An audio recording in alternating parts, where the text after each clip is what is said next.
Hola. Hoy vamos a ver cómo se obtiene el hidrógeno a nivel de laboratorio. A escala laboratorio, el hidrógeno se puede preparar mediante la reacción de ácidos diluidos o agua con metales alcalinos, alcalinotérreos o metales de los grupos 3 escandio y 4 titanio. La reacción, que es la que podemos ver, puede ser muy explosiva y violenta. Los métodos de síntesis más convenientes a pequeña escala consisten en la reacción de amalgama de sodio o calcio con agua o en la reacción del zinc con ácido clorhídrico. Otro método utilizado para la obtención de hidrógeno a pequeña escala es la hidrólisis de hidruros metálicos, como se muestra a continuación. La preparación de hidrógeno a escala industrial se lleva a cabo mediante los siguientes procesos. Procesos de reformado del vapor de agua con el gas natural. Electrólisis del agua. Como subproducto de las industrias del cloroalcali, de las refinerías, de las plantas petroquímicas, de las plantas de carbón y de otras industrias químicas. Producción de hidrógeno en procesos petroquímicos. El 77% del hidrógeno se produce a partir de los procesos petroquímicos. Esta es la manera más barata y más importante de producir hidrógeno. Se obtiene mediante la reacción catalítica del vapor de agua con el gas natural metano o de otros hidrocarburos ligeros como el propano, butano, nafta con punto de ebullición por debajo de los 200 grados centígrados. Además de este proceso, el hidrógeno también se puede producir mediante la oxidación parcial de hidrocarburos pesados a altas temperaturas. Estas reacciones vienen seguidas de una reacción térmica no catalítica que consiste en la conversión del monóxido de carbono en dióxido de carbono e hidrógeno. Este equilibrio se denomina reacción de desplazamiento del gas de agua. Se puede desplazar a la derecha a bajas temperaturas y hacia la izquierda a altas.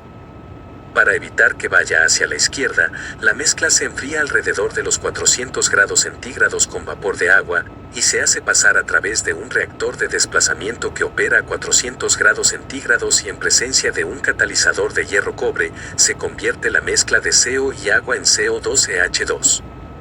En países donde el carbón es barato como Sudáfrica, el hidrógeno se prepara directamente mediante la siguiente reacción. Electrólisis del agua. La producción de H2 mediante la electrólisis del agua ha caído en importancia debido a la baja eficiencia del proceso electrolítico y a los altos costes de la electricidad.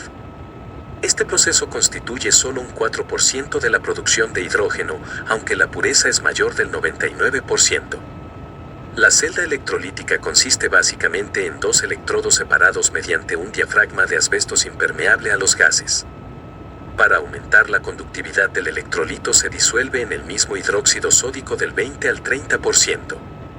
La electrólisis se lleva a cabo a temperaturas entre 80 a 85 grados centígrados. El oxígeno se produce en el ánodo e hidrógeno en el cátodo, como observamos. El agua pesada, de 2O, se produce como subproducto durante la electrólisis. Obtención del hidrógeno a nivel de la industria. Aunque el hidrógeno puede producirse mediante el proceso de reformado del gas natural, nafta, fue el pesado carbón, la relación atómica hidrógeno sobre carbono más elevada de la molécula CH4 con respecto a otros combustibles indica que el gas natural, cuyo componente mayoritario es el CH4, sea el precursor más idóneo para producir hidrógeno. Reformado de hidrocarburos y metanol. El reformado de metano, CH4, con vapor es un proceso utilizado a lo largo de varias décadas para producir H2. Por tratarse de la tecnología más económica, este proceso es el que se utiliza en la actualidad en la producción industrial del hidrógeno. La reacción es CH4 más H2O produce CO más 3H2. El gas natural reacciona con vapor de agua sobre un catalizador de níquel colocado en el reformador primario a temperaturas de 1200 kelvins y presión total de 20 a 30 bar. Puesto que el gas natural contiene impurezas de azufre, se requiere una etapa previa de eliminación de este contaminante para evitar el deterioro de la actividad catalítica. La corriente limpia de metano se hace reaccionar después en un reactor al que se incorpora un catalizador de níquel. El gas de salida es rico en hidrógeno, pero contiene una cierta proporción de monóxido de carbono, que a su vez se transforma en otro reactor, o incluso en dos, en hidrógeno adicional mediante reacción con vapor de agua. El gas resultante tiene un contenido elevado de hidrógeno, junto a dióxido de carbono y cantidades mucho más bajas de metano no convertido y monóxido de carbono remanente, usualmente 1% en volumen.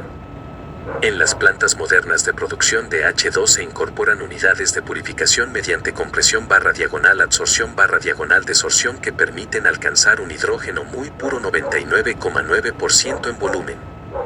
Como el gas natural contiene una pequeña proporción de otros hidrocarburos tales como etano, propano y butano, que se descomponen con facilidad y generan residuos carbonosos en las condiciones de reformado del metano, componente mayoritario, se requiere una etapa previa de reformado para transformar una parte de los hidrocarburos presentes en el gas natural en una mezcla de CO sobre H2.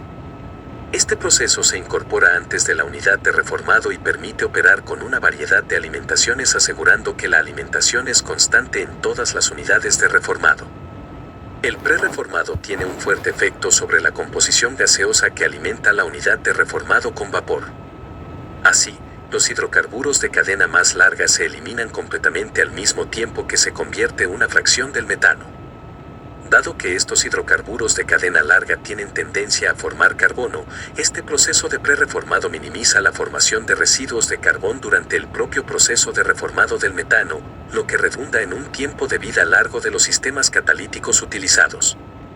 El vapor de agua, utilizado en la reacción de reformado con vapor, puede reemplazarse por dióxido de carbono, por oxígeno o por una mezcla de ambos. Estos conceptos avanzados de la tecnología de reformado son similares a la clásica de reformado con vapor, pero solamente se utilizan en casos muy concretos.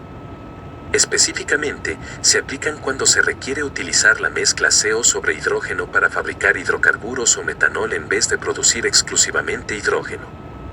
En lugar de metano, se puede utilizar igualmente metanol para la producción industrial de hidrógeno. En este proceso, el metanol se hace reaccionar con vapor de agua sobre un catalizador para producir H2. Esta es una reacción endotérmica en la que el calor requerido se obtiene de la combustión del gas de cola junto a otra pequeña fracción de metanol. La corriente de hidrógeno se purifica en una unidad de absorción /diagonal deserción, tal como se hace en el reformado de metano. Esta reacción es simple ya que no tiene en cuenta la formación de compuestos oxigenados intermedios, si bien por razones económicas solo se utiliza allí donde hay un exceso de metanol. La disponibilidad y buena red de distribución de gases licuados de petróleo LPG y de destilados medios hacen de estas fracciones candidatos idóneos para producción de hidrógeno. Sin embargo, se ha dedicado muy poca atención al desarrollo de un proceso basado en estos combustibles. La razón principal del escaso cuerpo de trabajo existente es que se deposita carbón en la superficie catalítica con relativa facilidad. El proceso implica básicamente oxidación parcial de estos hidrocarburos. El reactor está rodeado de un horno eléctrico con el que se calienta la mezcla de hidrocarburo-aire. A la salida del reactor se elimina como H2S y a continuación se inyecta vapor de agua antes de incorporar el reactor de desplazamiento del gas de agua. Para las celdas de combustible de membrana polimérica los niveles de CO se mantienen por debajo de 10 ppm, lo que se consigue pasando la corriente sobre catalizadores altamente activos y selectivos, capaces de oxidar las impurezas de CO a CO2 a temperatura ambiente. El reformador opera satisfactoriamente con varios tipos de combustible, sin embargo, los problemas derivados de la presencia de compuestos de azufre, así como el depósito de coque sobre los catalizadores no están totalmente resueltos. Teniendo en cuenta el impacto de esta tecnología en el medio ambiente, los fabricantes de automóviles la consideran como una de las opciones posibles de generar el hidrógeno a bordo para alimentar la celda de combustible que genera la electricidad requerida por el motor eléctrico.